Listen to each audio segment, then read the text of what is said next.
two, one, and we're live. What's up, guys? Marcin here. If you're watching for the first time, I'm going to give you a warning. I'll probably be talking really, really fast because today is a tax day. So we have an appointment later on to go through our taxes. That's why I only have half an hour, but I have a good subject for you.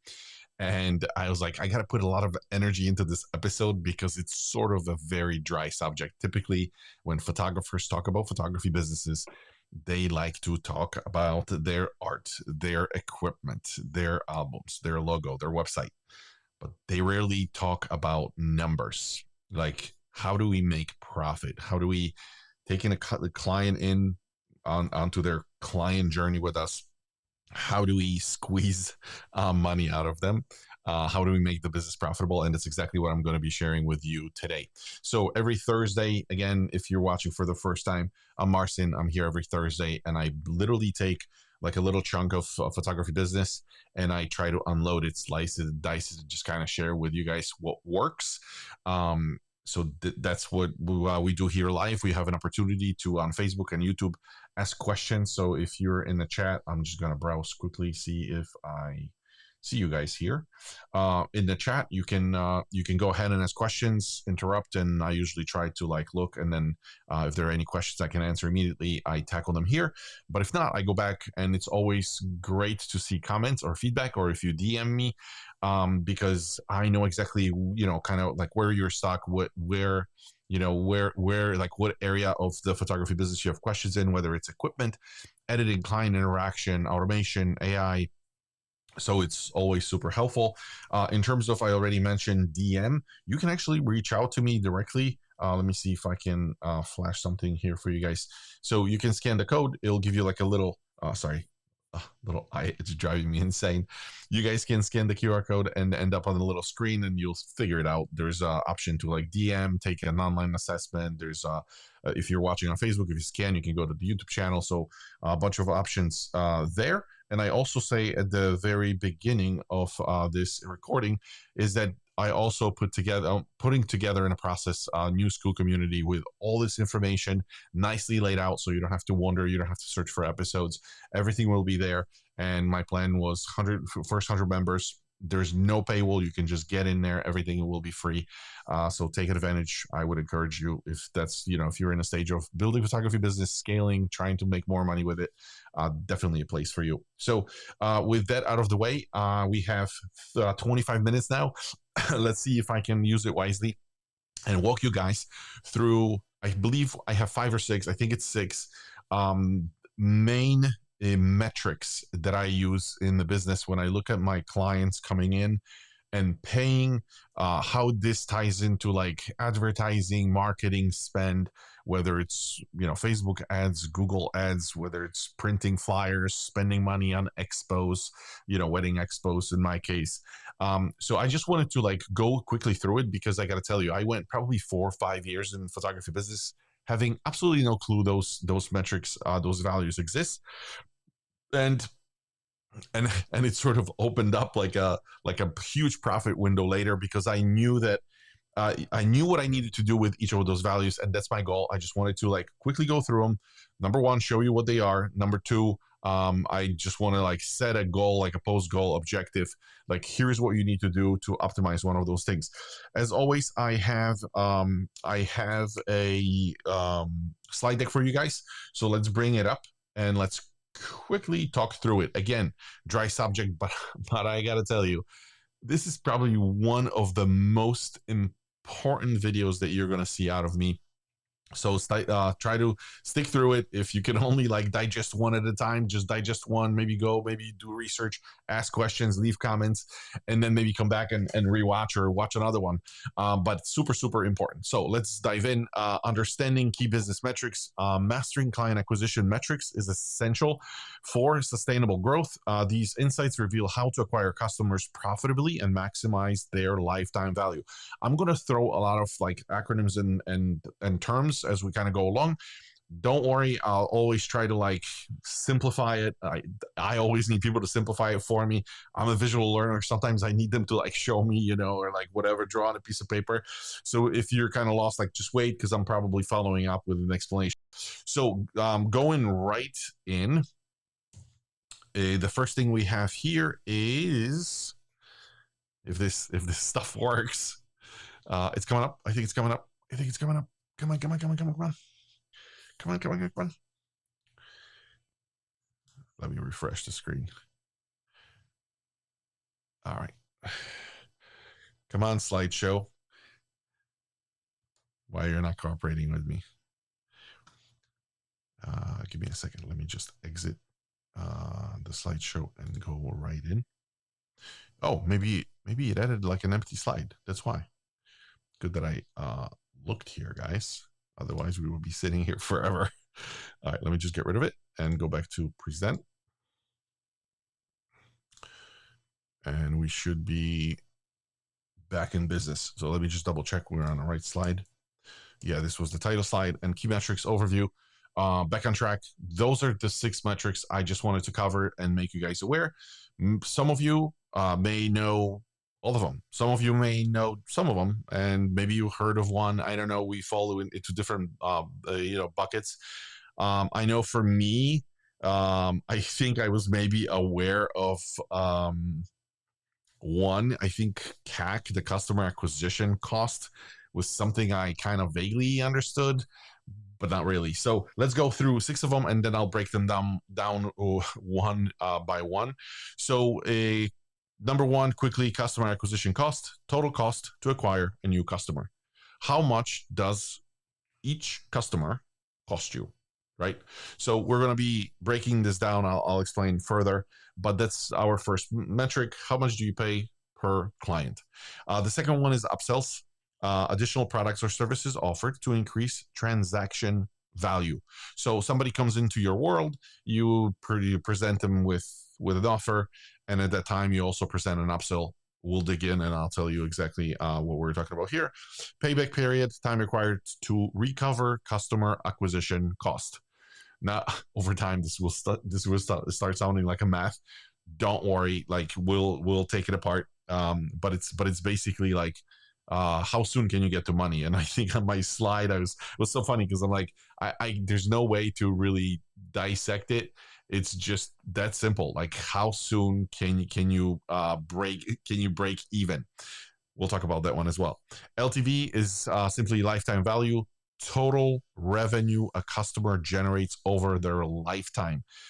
This includes everything customer buys as long as they're with you. And this could be a one-time deal where customer buys something at the beginning, maybe a little later, maybe when you deliver the product, they can get a little extra. But some clients stay longer. Some clients may go from an engagement session and then upgrade to a wedding. Then they may go and have like a family portrait. Then they may bring, family session, like extended family. So it's not just that one product we're focusing on, like let's say a wedding or an engagement, or a portrait. You may have a client that goes from very quickly from a senior portrait to like an engagement portrait to a couple portrait to like a engagement to wedding to then kids. So we're talking about the entire sort of view when you zoom out and look at the entire timeline. What is this customer bringing in? Average order value, average amount spent per transaction. This is more in e-commerce space, but it really depends on what you guys are selling as photographers. If you have a lot of products, probably not at the beginning of the game, but later on, as you start scaling and doing more weddings, you're going to be probably selling more things, whether it's a combination of like prints or canvases or albums or some other funky products. The average order value is kind of like, what do they spend at one time when they're looking at your cart? And then post-purchase upselling, revenue maximization after initial sale. So once we sell them a product, and with maybe additional things like the upsells, when the transaction is over, kind of like when they land to a thank you page, there's a couple different things we can do to still push more sales, to still introduce other offers, just to raise awareness, just because a lot of times customers would buy, but they simply don't know you're offering something. So there's nothing something evil about it. It's just they need to be aware. So those are the 6 that I want to focus on today, and I will go through them quickly.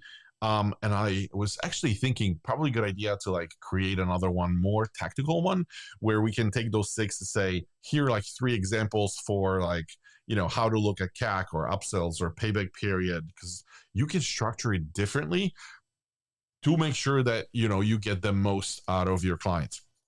So let's go into the next slide here. All right, now it's switched properly. And the first one here is the customer acquisition cost.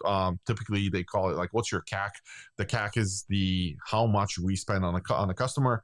So what is CAC? The total cost of acquiring a new customer, including marketing, sales, and advertising expenses, divided by the number of customers acquired. Again, calculus 101, right? But the thing is, really think of it as like how much you're spending. So your marketing cost, maybe your sales cost, maybe you have a person calling people out, right? For like corporate gigs, for weddings, it doesn't usually happen that way. But anything that's like office related, you can break it down, like how much everything costs to bring this person in. So if you're looking at like your monthly client customer acquisition cost, you can figure it out, because it's like all of your expenses, then you divide it by a customer, you figure it out. If you're running ads, the same thing, right? Like if you spend $100 on your ads, on your, let's say, Facebook ads in a month, and regardless of how many people see it, if 10 people knock on your door, come in, then your customer acquisition cost is, if they book, it's $10, right? Like $10 per lead, and that's what we were talking about. So so this is from the people that eventually buy from you, right? Not everybody, because a lot of people, let's say if you advertise for $100, maybe 200 people will look at your ad, right? Maybe some people are going to click, but eventually you end up with a lead that knocks on the door, comes in for a meeting, and they eventually buy. And it's like, how much did that client cost you? So you have to know that number. Real world example. Oh, I actually have an example here. If you spend $10,000 on marketing, acquire 100 customers, your CAC is $100 per customer. By the way, big organizations, I was actually having a conversation with somebody from AT&T. They said AT&T, I believe, like a standard customer cost is about 150. Sometimes it goes up depending on the, what the business is. But it's not uncommon for customer acquisition cost to be $100, 150, 200, 250. And again, really depends on what it is. Sometimes it can skyrocket depending on what business you're running. But for photography, 100, 150, not unheard of, but you can get it cheaper depending on your ads, optimization, all this stuff. And that's why we can't talk about it in this episode, because we got to focus on all the other things. But definitely material for another episode. Impact on profitability: lower CAC, lower client acquisition cost means more profit per customer, right? So if you spend $10 on individual that comes in for a consultation, $10 versus $5, obviously profit margin will be bigger, because you're making more money. So lower CAC means more profit per customer. Understanding this metric helps optimize marketing spend and identify the most cost-effective acquisition channels. Some channels are going to be more expensive. Some channels are going to be less expensive. It really depends. This is where that's why we're running tests either with Google ads or Facebook ads, or email marketing campaigns. If we're doing expos, we can calculate that cost in, and then eventually you're going to see like, hey, most of my customers, or the affordable customers, come from like a let's say wedding expo or business expo. Or maybe you're advertising, maybe you're doing like corporate headshots, and maybe most of them will come from LinkedIn. So that's going to be your cost. And eventually by testing, you're going to figure out like where your best customers come from and what that cost is. So customer acquisition cost, I think we're done. Moving over to the lifetime value. This one's very important because not a lot of people talk about it, and they don't talk about it because I don't think they're aware of all the other opportunities, how to add more profit to an individual client, individual customer. Everybody thinks of it as like a one-time sale. Somebody comes, purchases something like a session, and that's really it. Where in fact it's a little different, because maybe they did first mini session. It's very common, right? Mini sessions. Then they do an actual session, maybe an event or something. Then they spend money with you on prints, then they buy a Canva, then they buy an album, maybe other options. Maybe you're charging for downloading images. So like all of this goes into a lifetime value of the customer. And depending on, I actually have it here and on this image, you can see customer lifetime value is really equal to like three things. So one is average order value, how much they spend per transaction every time they buy something from you. So that's number one. Number two, purchase frequency rate, because they may be buying monthly, they may be buying quarterly, they may be buying annually. So really depends on what you're doing. Different photographers, it would be different, because depending on who you work with, if it's weddings, the purchase frequency rate very, very low, right? Hopefully. But if you're working with schools, high school, maybe you're doing sports photography, it'll be different, because people will purchase more frequently, because close family members are buying, the extended family is buying, friends are buying images, so it's different. Average customer lifetime. This is really something that's also called like a churn rate. How often do the customers drop off, and how often do you have to get a new customer? Some customers I already mentioned, like if you have like a school contract, it may be a recurring customer for years, right? So it's depending on the business model that you guys have and what type of photography you offer, but that's really what it is. And let's look at the bottom of the slide. Definition: the total revenue a customer generates throughout their relationship with your business. It could be months, it could be weeks, could be months, could be years, right? Calculation: average purchase value times purchase frequency times customer lifespan. Why it matters? It matters because LTV determines how much you can afford to spend on acquisition while remaining profitable. So it's like you always look at how much the customer will eventually spend with you, because if you know what the average LTV is, it's like, yeah, if you're spending at the beginning a certain amount on the customer, you then know how much on average they spend with you over the lifespan. And then you can kind of see, like, maybe it's not, maybe you're losing money at the beginning, but eventually over the lifetime you'll get that money back. That's why companies like AT&T, when they give you like the expensive phones, they know that with the program you're going to stay with them, whatever their average customer lifetime may be, like 2 years, 3 years, 5 years, right? So it's actually a lot of companies that you'll see will actually lose money at the beginning when they advertise. It's like they spend a little more than they should, but then they make up that money later on. So that's why it's important. And also for a lot of folks out there that will do photography and eventually maybe consider like building this business and selling it, all of these metrics are super important, because anybody buying business from you will ask you to present the numbers, because this is how they determine how profitable the business is, right? If somebody's buying business from you, the cost of acquisition is low. If the lifetime value is high, it's like, wow, this is super profitable business, I just want to buy it, right? A lot of you guys would be shocked, but like, there's a lot of folks that invest money in existing businesses, and what they do is an investor may come in and say, I'm going to buy your business based on the metrics that you are providing. Looks like it's a profitable business, and they usually leave you in charge of running the business, or they hire somebody to run a business. So it's like there's a lot of options there. The next one, I think I gotta go a little faster, is the upsells. So I already mentioned that initial purchase, they come in, they buy something. In the cart, there's also an option for you. This has actually changed with technology. Technology enabled us to do kind of neat stuff.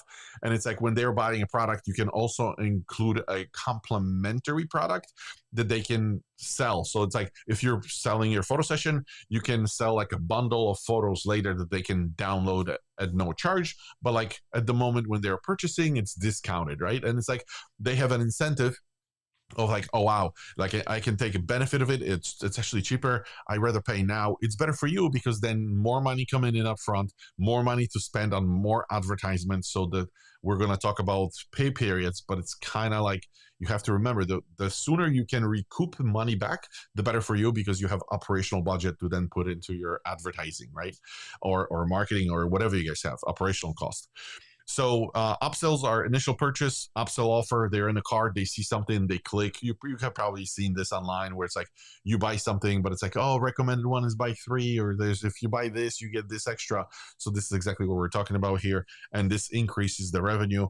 Strategic upselling transforms single purchases into higher value transactions. They simply buy more. So that one is pretty easy. It's more of an implementation, like where do they find it? And then the average order value, I already mentioned that. So this is when we're talking about purchasing multiple products. How much do they like on average spend? Bundle complementary products. So if you're selling sessions, it could be images, it could be another session. If you're selling, Thanksgiving session for families, it's like, hey, we have Christmas coming up. You can already prepay, take advantage of our discount, like 40% off from the Christmas sessions. And you'll be surprised. A lot of clients, like if you're the photographer that doesn't do it, you'll be shocked because 30% of the customers may actually turn and like take you on that offer. The funny thing is, like, sometimes we don't know customers would buy until you put it in front of them. Customers don't know. They don't know how business operates. They don't know what products you have available. So it's very important. Create the volume discounts. This is when you go like on Facebook and you watch advertisement and it's like buy one and it's this much, but like if you buy two, it's this much cheaper, and if you buy three, you get the three, and it's discounted. Plus, you get a little rag, right? So the same thing with photography here, where you're combining different products, different bundles.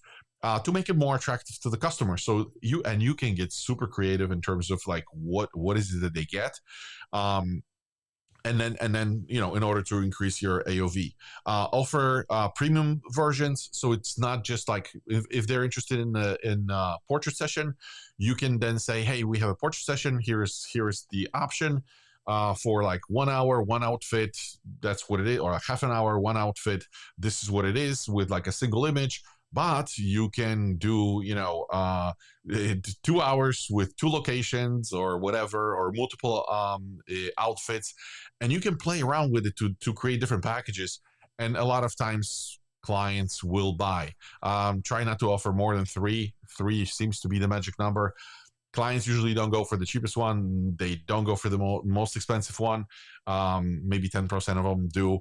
And the rest of the people, you'll see them, it's like buying gas. They won't buy the cheapest. They won't buy the more expensive, but they'll always hit the middle. It's just marketing science and sales science. So it's important. And then suggest relevant add-ons. Same thing. You get the idea. Even small AOV increases compound significantly over time. It just all adds up in the end. So very, very important. Scanning comments, making sure there's no questions. I'm going here. And the next one here will be payback period. Super easy. On this slide, I was laughing when I was putting this together. It's like, how do I say what that means? How fast they pay. And the sooner you can get the client to pay, the better. If they pay up front, if you have, let's talk about wedding client. Like they come in, they have initial consultation. A lot of guys do like, let's do a retainer.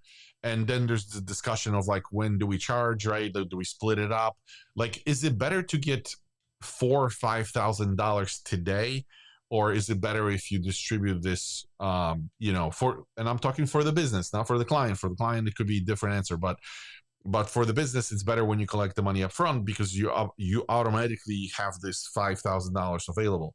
It could be in two payments. It could be a retainer, and then before the wedding, so that you don't have to wait for the money longer. And why? Because it's operational budget. It's the money. It's the $5,000 that you can then put into ads. And ads will bring in 5 more customers, 10 more customers. So imagine it just compounds super quickly. And it's nice because you don't have to have any operational budget to begin with. If you can, let's say, recoup your money within 30 days, uh, then your billing cycle on your credit card, like even if you put it on a credit card, you can still go out, run ads, bring the client in, collect the money, pay off the credit card. It's free money, right?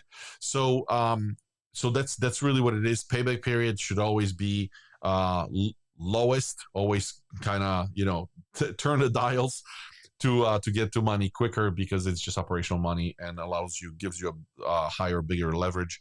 Another tool to maximize post-purchase upselling, revenue maximization after initial sales.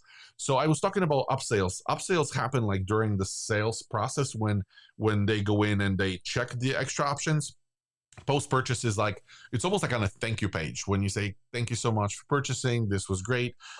Same as you do upsells, you can do something on the thank you page like, hey, we have this special promotion that we're like booking clients for. It doesn't, you don't have to sell at that point, but you can almost lead into another product. So there's different ways to go about it. This is why the school community, like where I bring people in, that's what exactly what we're going to talk about, like how to utilize this information.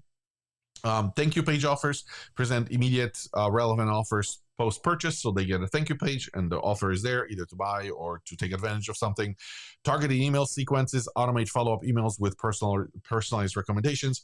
So obviously you're going to be building your list, you're going to be sending recommendations to different things, talking about different products, and that's how you build the LTV, the lifetime value of the customer, remember. And then complementary product recommendations, same deal as we did with the increasing the average value in the cart, suggest products that has the original purchase, and bringing it all together. So we have 6 altogether. We have, and I'm going to go starting from 1. So customer acquisition cost. This is really, I wanted to have this slide here to like, so what do I do? Like, what's the goal with each one of these? So I'm still kind of zooming out and just giving you the generic information. There's different ways you can implement each one of those. I should probably do an episode on each one of them. In School Community, I will actually have a business bucket that you guys can go and kind of and just learn about each individual component here. But the customer acquisition cost, the goal, minimize the cost to acquire each customer while maintaining quality leads. So it's always the goal is the cheapest that you can, not the cheapest, the quality is important, but like to bring a customer that buys from you, somebody that you want to work with, like what is the cheapest price you can pay for that? Number 2, LTV, lifetime value, maximize total revenue generated per customer over their entire relationship. So just make sure that you add enough stuff, keep those offers, in play so that they have opportunity to buy throughout the process from you, that it's not just a one-time transaction. Upsells, this is when increase transaction value by offering additional products or premium versions during the sale. You guys remember, but the upsells is what happens during the purchase cycle. That's where they have the option to click their card, their credit card. Technology is good, enables us to like keep the credit card information on file, so they can still, even though they submitted one and selected a product, even if they go on to the next page and you have another upsell there or a one-time offer, the card is still on file. So even though if they click a radio button, it automatically kind of adds it to the total, and then this is how you maximize it. The average order value, boost the average amount per spent transaction through building an add-on. So those are the things you're also adding into the cart. And then payback period, reduce the time needed to recover acquisition costs and achieve profitability faster. You got to break down the break even. So like the money that you spent on advertising for this person to come in, you gotta at least get that money back so that your advertising cost is 0. And then you start selling them your other products and offers. There's actually pretty cool ways of doing that, just to get the marketing and the sales cost, and then you can worry about selling them later. This is why we split it up between front end offer and a back end offer. This may be probably too much for one episode, but it's something that I also talk about in other episodes. And post-purchase upselling, this is again email campaigns, thank you pages, maximize revenue after the initial sales through strategic follow-up offers. And this was number 6. I went all the way around. I forgot I started with CAC originally, but 6 things. Those are the things you guys have to remember about. This was still took half an hour. This was it for today. I'm keeping it high level. If you have any questions, either reach out, like I said, or you can scan the QR code. Get the QR code. This is how you can get in touch with me. You can land in the school community again, which I highly recommend. You can send me a direct message on Facebook, or if you're interested, if you are trying to kind of figure out where you are with your journey, photography journey and building, there's actually also an online assessment that you can fill out that will kind of help you understand. It actually goes in and scores different areas of your photography business to help you understand kind of where things are and where you should be focusing on. So super helpful. I hope this was helpful. I'm here if you need any additional help. So just ping me. You know where to find me. Thank you so much, guys, for today, and I'll see you next Thursday, 12 p.m. Eastern. Bye.